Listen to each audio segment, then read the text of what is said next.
ಅಹಂಕಾರ ಬಲು ಕೆಟ್ಟದ್ದು ಅಂತ ಹೇಳ್ತಾರೆ. ಇದು ಯಾರನ್ನೂ ಬಿಡೋದಿಲ್ಲ. ವಿಷ್ಣುವಿನ ಜೊತೆ ಸದಾ ಅವನ ವಾಹನವಾಗಿ ಇರುವಂಥ ಗರುಡಕ್ಕೆ, ವಿಷ್ಣುವಿನ ಕೈಯಲ್ಲೇ ಯಾವಾಗಲೂ ಇರುವಂಥ ಸುದರ್ಶನ ಚಕ್ರಕ್ಕೆ ಮತ್ತು ಅವನ ಪಕ್ಕದಲ್ಲೇ ಇರುವಂಥ ಸತ್ಯಭಾಮಿಗೆ ತೀವ್ರವಾದ ಅಹಂಕಾರ ಇತ್ತಂತೆ.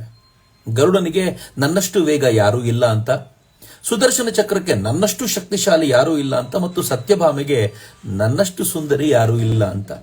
ಇವರ ಅಹಂಕಾರವನ್ನು ಇಳಿಸಬೇಕಲ್ಲ ಅಂತ ವಿಷ್ಣು ನಿರ್ಧಾರ ಮಾಡಿದ.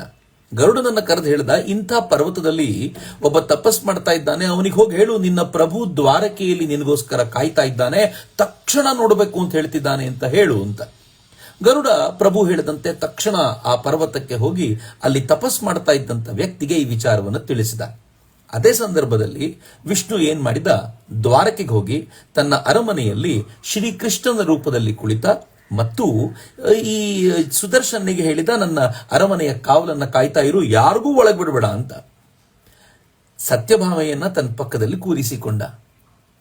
ಈ ತಪಸ್ನಲ್ಲಿ ಕುಳಿತಿದ್ದಂತ ವ್ಯಕ್ತಿಗೆ ಬೇರೆ ಯಾರೂ ಅಲ್ಲ, ಸ್ವತಃ ಹನುಮಂತ ತಪಸ್ನಲ್ಲಿ ಕುಳಿತಿದ್ದ. ಯಾವಾಗ ಗರುಡ ಈ ವಿಚಾರವನ್ನ ಮುಟ್ಟಿಸಿದ್ನೋ, ಪ್ರಭು ತನಗೋಸ್ಕರ ಕಾಯ್ತಿದ್ದಾನೆ ಅಂತ ಗೊತ್ತಾದ ತಕ್ಷಣ ಆತ ವಾಯುವನ್ನು ಮೀರಿದ ವೇಗದಲ್ಲಿ ಸರ್ ಅಂತ ಅಲ್ಲಿಂದ ಕಾಣೆಯಾಗ್ಬಿಟ್ಟ. ಗರುಡನಿಗೂ ಆಶ್ಚರ್ಯ ಆಯಿತು, ಇಷ್ಟು ವೇಗವಾಗಿ ಹೋದ್ನಲ್ಲ ಅಂತ. ತಾನೂ ವೇಗವಾಗಿ ದ್ವಾರಕೆಗೆ ಪ್ರಭುವಿನ ಬಳಿ ಬರಬೇಕು ಅಂತ ಬಂದ. ಆದ್ರೆ ಅವನಿಗೆ ಆಶ್ಚರ್ಯ ಯಾವಾಗ ಆಯ್ತು ಅಂತಂದ್ರೆ, ತನಗಿಂತ ಬಹಳ ಮುಂಚೆಯೇ ಹನುಮ ಅಲ್ಲಿ ವಿಷ್ಣುವಿನ ಮುಂದೆ ಬಂದು ನಿಂತಾಗಿತ್ತು. ಈಗ ಇವರೆಲ್ಲರೂ ನಿಂತಿರುವಾಗ ವಿಷ್ಣು ಕೇಳಿದ, ಈ ಅರಮನೆಯನ್ನ ಕಾಯ್ಲಿಕ್ಕೆ ಅಂತ ಸುದರ್ಶನ ನಿಂತಿದ್ದ, ನಿನಗವನು ತೊಂದರೆ ಕೊಡ್ಲಿಲ್ವಾ ಅಂತ ಕೇಳಿದ್ರೆ, ಆಗ ಹನುಮ ಹೇಳಿದ, ಇಲ್ಲ, ಅವನು ಹೊರಗಡೆ ಕಾಯ್ಕೊಂಡು ನಿಂತಿದ್ದ. ನಾನು ಹೇಳಿದೆ ಪ್ರಭು ನನಗೋಸ್ಕರ ಕಾಯ್ತಾ ಇದ್ದಾರೆ, ನಾನು ಪ್ರಭುವನ್ನ ಕಾಯಿಸ್ಲಿಕ್ಕೆ ಇಚ್ಛೆ ಪಡೋದಿಲ್ಲ, ದಯವಿಟ್ಟು ಬಿಡು ಅಂತ ಹೇಳಿದ್ರೆ ಅವನು ಕೇಳಲಿಲ್ಲ. ಕೊನೆಗೆ ನನ್ನ ಬಾಲದಲ್ಲಿ ಅವನನ್ನು ಸುತ್ಕೊಂಡು ಬಂದಿದ್ದೀನಿ ಈಗೋ ಅಂತ ಅವನನ್ನು ಆಚೆ ಬಿಟ್ಟ. ಸುದರ್ಶನನ ಶಕ್ತಿ ಏನಕ್ಕೂ ಉಪಯೋಗಕ್ಕೆ ಬರಲಿಲ್ಲ. ಇನ್ನು ಎಲ್ಲ ಮುಗಿದ ನಂತರ ಕೈ ಮುಗಿದವನು ಕೇಳಿದ, ಸೀತಾಮಾತೆ ಎಲ್ಲಿ ಅಂತ.